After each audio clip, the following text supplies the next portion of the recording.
Welcome back!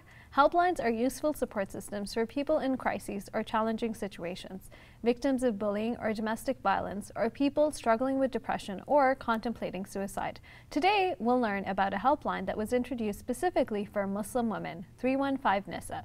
Joining me to explore this topic is Faiza Hussain, the HR manager for the 315 NISA helpline. Let's learn about the work the Muslim Women's Helpline is doing. Welcome to the show, Faiza. Thank you very much. So tell us a little bit about how you got involved with the helpline. Sure. Before I actually talk about the helpline, I would like to talk a little bit about Mercy Mission. Sure. So 315 NISA is actually a branch of Mercy Mission, which is the parent organization, a non-profit international organization that operates in several countries across the world. So, you know, for example, Malaysia, the UK, Australia, USA, and a few other countries along with Canada. Mercy Mission is present in Vancouver, Calgary, and Ontario, of course, some of the provinces. It offers educational as well as faith-based programs for the Muslim community. I got involved with Mercy Mission actually through Being Me, which is an all-women's conference that took place just in March 2015 here in Toronto. It was during my time with Being Me, that's when I heard about 315 NISA, and it wasn't until after the conference concluded that I found out they were recruiting for volunteers, and that's when I actually applied for the HR manager position.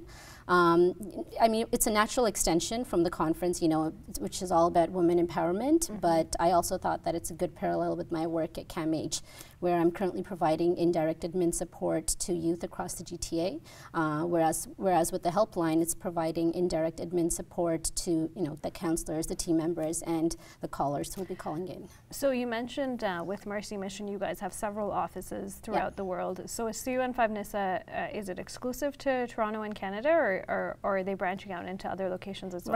Right now 315 NISA is actually only in Canada, and the idea is to expand it across North America for now, but inshallah, hopefully, eventually, once we get enough counselors and team members on board, the idea is to expand it globally as well. So right now, just in Canada? Just in Canada, yeah. Okay. GTA and Vancouver is where we receive majority of our phone calls from. So tell us a little bit about, you know, why do we need a helpline specifically for Muslim women? Because, you know, there are many women's helplines, for example, Assaulted Women's Helpline, YWCA, and I assume, you know, they do culturally appropriate work. So what were the circumstances under which the Muslim Women's Helpline was launched? Yep. So before the helpline was launched, what existed was a designated call center just here in the GTA, actually, where we had a few sisters who would sit there and receive calls from Muslim women in the GTA who actually just wanted someone to talk to and to listen them, hear them out. So this is before the helpline was launched. Exactly. Just as an organization, you guys would get calls. Exactly. Okay. The call center would get calls from Muslim sisters across. It was only in the GTA at that time, and at that point, you know, there was no helpline for Muslim women. There is NISA, which is the Muslim Youth Helpline, but there was nothing that was specifically geared towards Muslim women.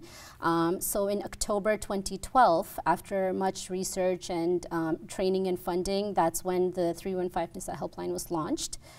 It's really it's a very confidential, anonymous, and non-judgmental toll-free phone call line, a platform for our Muslim sisters across North America to turn to for you know, peer counseling, for emotional support, instant emotional support, as well as referrals.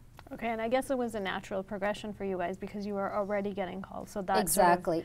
We felt the need was it was a niche that was really being overlooked, and it was something that we had to dive into, and the community needed it.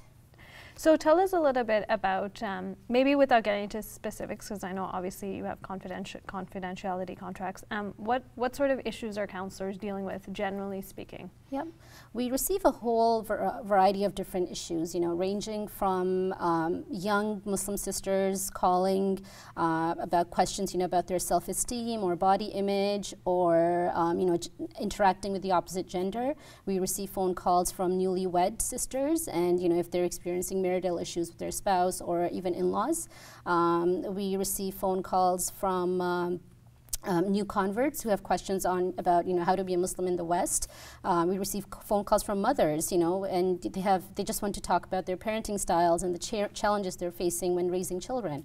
A whole different issues, and of course, there's domestic abuse and violence. Sisters calling us who are seeking help and referrals from the counselors on the helpline. So, how does the referral system work? Do you have something in place for that? Yes, we do. We actually call it a second line of contact, second line of referral, and basically what it is that when a sister calls, for example, let's say she's seeking information on a shelter, if she's comfortable sharing with us which city she's calling from, we would refer her or find information on a shelter that exists in that city, in the area, and refer her to that, or provide her the information or the number or the address. For example, if a sister is calling, she's experiencing signs of depression, for example, so after further conversation with the counselor, we have to figure out if it's a self-diagnosis or does she need referral to a professional, for example, to actually get it diagnosed.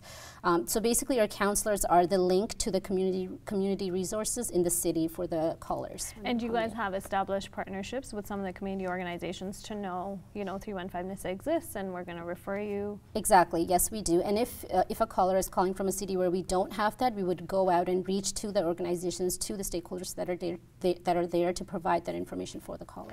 Perfect. I guess I want to talk a little bit about existing stereotypes. Do you find that the helpline is sort of, I guess working to break down those stereotypes? Because, generally speaking, Muslim or not, there's always this notion of, you're calling to seek help. That's not. Is that kind of airing or dirty laundry? Like, are you finding those issues as well that you guys are battling with? Exactly. Yes, we are. And I think that's basically it. What you mentioned is that, I feel like women and Muslim women hesitate going outside their small bubble to seek extra help.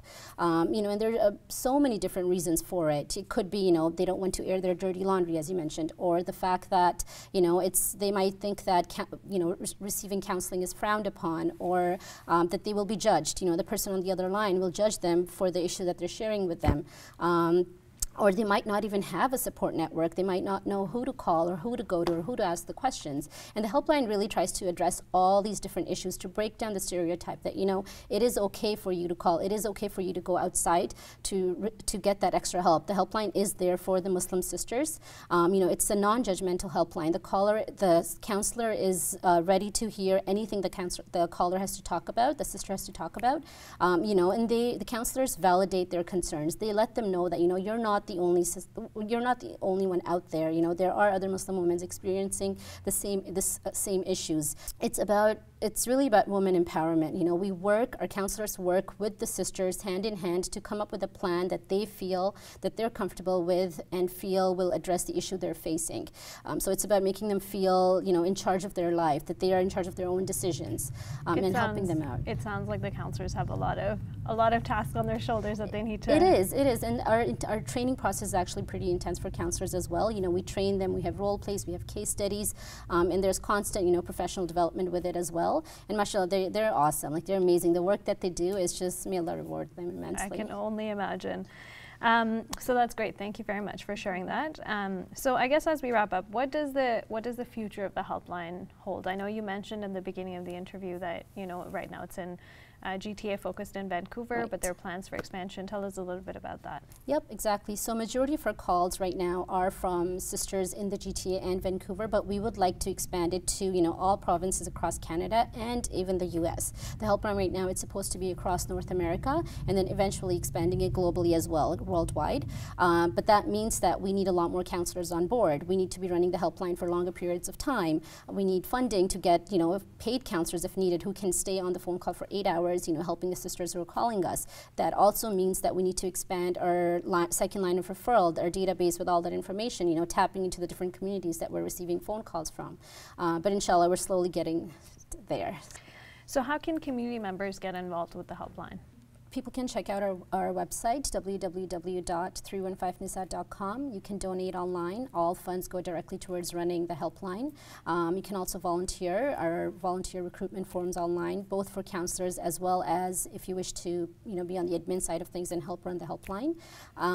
You can also like our Facebook page as well as check out our booth at the different conferences that are happening. So the Being Me conference, for example, it happened in Vancouver. In Calgary, it's happening in November, and in Toronto Toronto as well as the annual RIS conference. We are always present at these conferences. So thank you very much, Faiza. No problem.